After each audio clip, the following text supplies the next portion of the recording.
নবী বলছেন, আল্লাহ আমার উম্মত যদি জাহান্নামে থাকে আমি কিন্তু জান্নাতে যাব না। আল্লাহ বলছেন, আপনি না গেলে তো জান্নাত উদ্বোধনই হবে না। এবার মামলা কি দাঁড়ালো?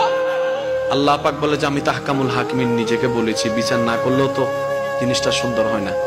অনবে একটা কাজ করেন, ওয়ালা সাউফা ইউতিকা রাব্বুকা ফাতারদাত, আমি কাউকে বলি নাই, আপনাকে না বলেছি।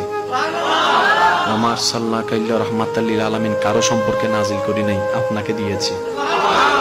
ওয়ালাল আখিরাতু খায়রুল লাকা মিনাল উলা, কাউকে বলি নাই, আপনাকে বলেছি। আর আমি আল্লাহ ভালো করে জানি আপনি হচ্ছেন উম্মতের দরদি নবী। আপনি নিজের জন্য কাঁদেন নাই, সন্তানের জন্য কাঁদেন নাই, পরিবারের জন্য কাঁদেন নাই, নাতির জন্য কাঁদেন নাই, যত কেঁদেছেন জীবনে সবকিছু উম্মতের জন্য। এমনকি হাসরের ময়দানে যখন সর্বপ্রথম আমাদের নবীকে আল্লাহর হুকুমে তোলা হবে, আমাদের নবী উঠেই জিব্রাইল আলাইহিস সালামকে প্রথম প্রশ্ন করবে, ও আমার ভাই জিব্রাইল, আমার উম্মত গুলা কোথায়? আইনা উম্মতি, আইনা উম্মতি, আমার উম্মত কোথায়? আমার উম্মত কোথায়? আমার উম্মত কোথায়? আমি উঠার আগেই নাকি আমার উম্মতকে জাহান্নামে দিয়ে দিয়েছো নাকি? আমার উম্মত কোন জাহান্নামে চলে গেছে নাকি? জিব্রাইল বলবে, ইয়া রাসূলুল্লাহ, প্রথমেই আপনাকে তোলা হয়েছে, এখন আর কাউকে তোলা হয় নাই, প্রথমেই আপনি উঠেছেন। আমার নবী বলবে, আমার উম্মত গুলা কোথায়? জিব্রাইল বলবে, ইয়া রাসূলুল্লাহ, এখনো তারা উঠে নাই, উঠবে একটু পরে। নবী দৌড়ায় চলে যাবে আল্লাহর রহমতের দরবারের দিকে।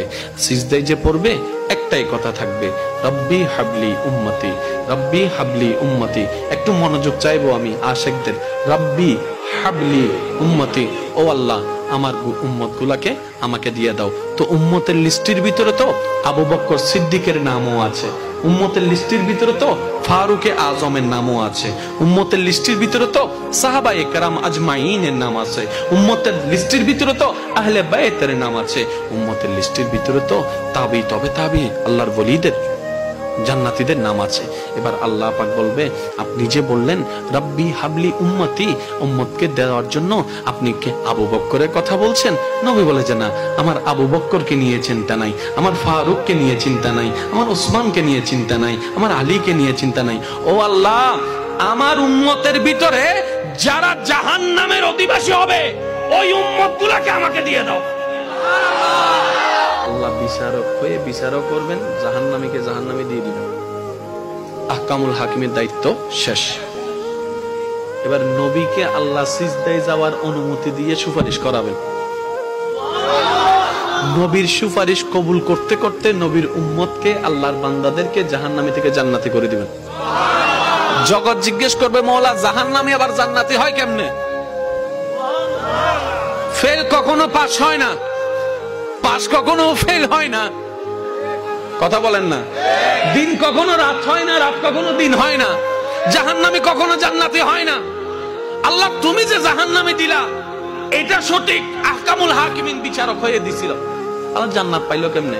কই তোরা কি পড়স নাই সূরা ফাতিহা 3 নম্বর লাইন, মালিক ইয়াউমিদ্দিন, আমি মালিকও, আমি বিচারকও, আমি মালিকও। বিচারক হয়ে বিচার করেছি, যার যতটুকু প্রাপ্য তাকে সেটা দিয়েছি, বিচার শেষ। এবার মালিক হয়ে রহমানুর রহিম হয়ে দয়া করে জাহান্নামী থেকে জান্নাতি বানিয়ে দিয়েছি।